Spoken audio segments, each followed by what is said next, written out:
Hai semua, Assalamualaikum. Dalam resepi hari ni, Umi nak kongsikan kek legend. Kek yang tak luput dek zaman, iaitu kek sarang semut ataupun ada yang panggil kek gula hangus. Walaupun sekarang ada bermacam-macam jenis kek baru, kek yang viral, tapi kek yang satu ni masih ada kelompok peminatnya tersendiri. Jadi dalam tutorial kali ni, sukalah Umi untuk kongsi dengan anda tips bagi dapatkan sarang yang menjadi sempurna, kek yang gebu, lembut serta rasa kek yang tak pahit. Tengok tu, lembut je kan kek sarang semut Umi ni? Nak tahu apa tipsnya? Jom tonton video Umi ni sampai habis. Kalau boleh jangan skip, setiap 1 minit tu ada poin penting. Hujan-hujan ni perkena pula dengan kopi Starbucks. Buat sendiri je kat rumah. Memang layan. Langkah pertama ni Umi akan siapkan dahulu gula hangus. Masukkan dalam pan 1 cawan gula caster. Buka api perlahan. Masak gula ni hinggalah gulanya cair dan berwarna keperangan. Proses ni dinamakan caramelization sebab kita nak jadikan ianya gula hangus. Elakkan untuk pakai pan yang nipis. Kalau boleh pakai yang non-stick dan agak tebal sedikit. Sebab tak nak gulanya terlalu cepat hangus, nanti terlalu pahit gula kita. Dan tips penting masa buat gula hangus ni, jangan dikacau semasa gulanya mencair. Biar gula tu betul-betul dah cair, barulah digaul sebati. Nampak tu? Gulanya dah berwarna keperangan sedikit kan? Barulah dimasukkan 1 cawan air panas. Masukkan air panas tu perlahan-lahan ya. Sebab air panas ni kan meruap, takut terkena pada muka atau tangan. Masukkan sedikit demi sedikit sambil tu digaul. Masuklah hingga habis. Kemudian kita akan biarkan gula yang agak dah keras-keras sikit tu kan, kita nak bagi dia cair semula. Jadi gaul sebati dan biarkan sekejap. Hinggalah larutan gula tu betul-betul cair sepenuhnya. Dah tak ada lagi ketulan gula, semua dah cair sepenuhnya tu. Masukkan 1/3 cawan butter. Umi guna buttercup dan ada campur sedikit dengan baki golden gen butter dalam peti sejuk tu. Kalau nak pakai margarin pun boleh, tak ada masalah. Pakai margarin pelangi pun dah sedap. Cuma kalau pakai butter ni, lagi premium lah rasa kek sarang semut. Butter dah cair sepenuhnya, masukkan setengah cawan susu pekat manis. Senang, Umi masukkan je butter dan susu pekat ni dalam air gula. Masukkan je sekaligus, kita cairkan. Gaulkan sekejap, bagi susu pekat, butter dan air gula tu sebati bersama. Kemudian dah sebati tu, tutupkan api. Umi akan sejukkan sekejap, bagi dia suam-suam suku gitu. Sementara tu, dalam bowl yang besar, pecahkan 3 biji telur. Yang ni Umi gunakan telur grade A. Kalau guna telur grade B, boleh pakai 4 biji. Untuk buat kek, tak kisahlah apa-apa pun. Yang penting dah namanya kek. Kalau boleh pakai telur yang fresh. Barulah kek kita akan naik gebu dan tinggi. Kemudian untuk hilangkan bau hanyir telur, Umi masukkan 1 sudu kecil creamy vanilla essence. Ianya lebih pekat dan lebih sedap. Lebih beraroma wangilah daripada esen vanilla yang biasa tu. Ni contoh botolnya, boleh dapatkan di kedai bakery. Pukul telur, Umi guna whisk ni je. Bagi kuning dan putih telur tu bercampur sebati. Pukul tu manja-manja je, jangan dipukul terlalu kuat. Sampai berbuih gitu tak perlu pun. Pukul manja-manja je. Asalkan putih dan kuning telur tu dah bercampur rata, dah kira okey. Supaya kek sarang semut ni kenyal dan tak jadi span. Untuk tepung, Umi guna tepung gandum cap bunga ros ni. Sukat, dapatkan 1 cawan penuh tepung gandum. Kemudian tapis, masukkan dalam adunan telur tadi. Dan masukkan juga 1 sudu besar soda bikarbonat. Tapis kedua-dua bahan ni, masukkan dalam adunan telur tu. Tujuan Umi tapiskan dahulu tepung dan juga soda bikarbonat tu, supaya tak adalah berketul gitu. Gaulkan dengan whisk je. Bagi tepung dan soda bikarbonat tu bercampur rata dan sebati bersama adunan telur.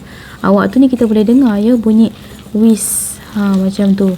Maknanya soda bikarbonat tu dah mula bereaksi.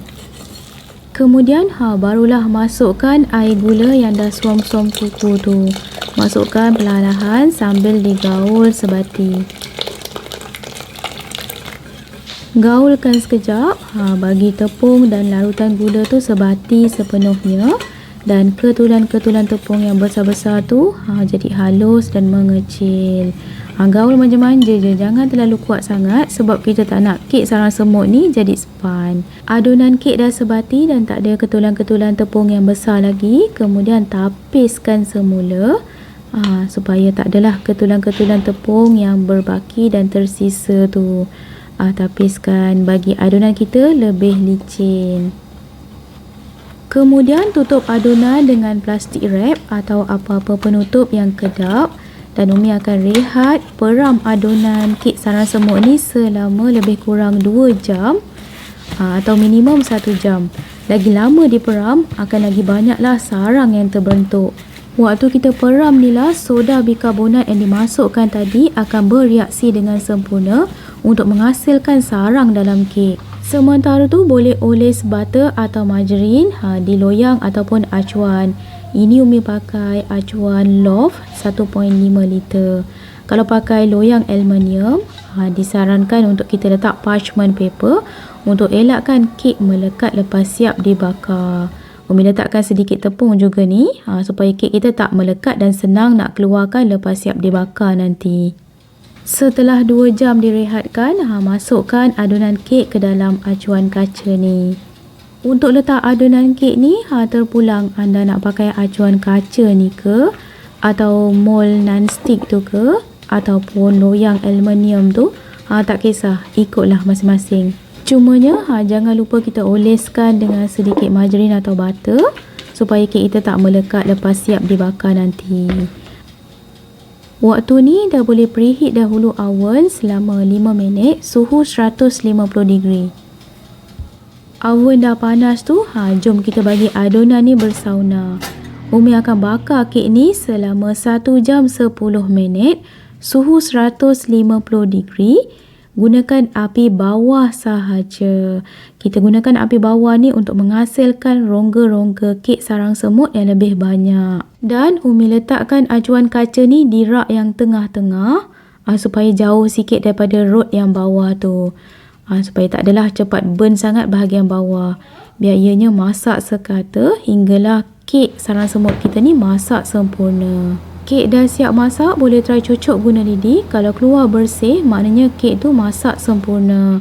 Okey, sisipkan bahagian tepi-tepi loyang tu bagi mudah nanti kita nak keluarkan kek daripada acuan kaca ni.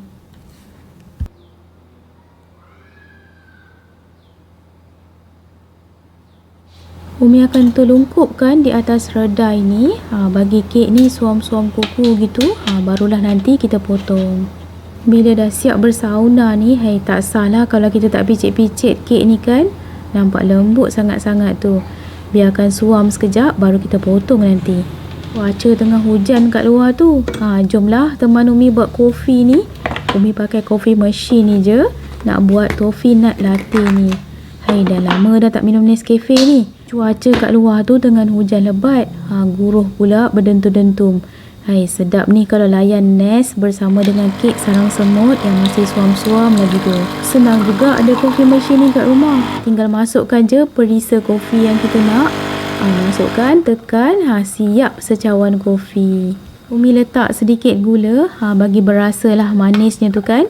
Okey, kopi dah siap. Jom kita pergi potong kek. Nak potong kek sarang semut ni pun ada tekniknya untuk dapatkan bentuk sarang yang cantik tu. Langkah pertama ni Umi akan potong menegak dahulu sebab nak tengok uratnya menghala ke mana. Arah urat tu tengok tu menegak gitu kan. Menegak ke bawah gitu. Jadi kita kena potong kek ni melawan urat tu. Bila dah kenal pasti arah urat tu menghala ke mana, kita akan potong melawan, melintang urat tu. Barulah kita akan nampak sarang-sarang semut yang cantik tu. Jom kita potong melintang urat yang Umi tunjukkan tadi tu. Bismillah. Umi pun first time ni buat ni. Harap-haraplah menjadi sarang semutnya. Nampak tu? Dah nampak cantik, elok kan? Sarang semutnya bulat-bulat, berongga-rongga gitu. Yang ada penyakit trypophobia tu, jangan tengok lama-lama. Masih suam-suam lagi ni. Umi nak rasmikan satu dululah. Tengok tu, cantik berongganya kan? Menjadi sarang semutnya. Tekstur kek pun lembut sangat-sangat dan kenyal. Apa tunggu lagi? Sekarang ni kan musim hujan, asal petang je hujan. Musim-musim hujan ni memang sedap lah layan kek sarang semut bersama dengan air nes panas-panas. Jom cuba. Sekian sahaja dalam tutorial kali ni. Jumpa pada episod akan datang dengan pelbagai lagi resipi-resipi menarik hanya di channel Umi Atiyah Atif Kitchen. Jadi jangan lupa subscribe, like dan tolong sharekan resipi ni jika anda suka dengan resipi Umi. Assalamualaikum. Bye.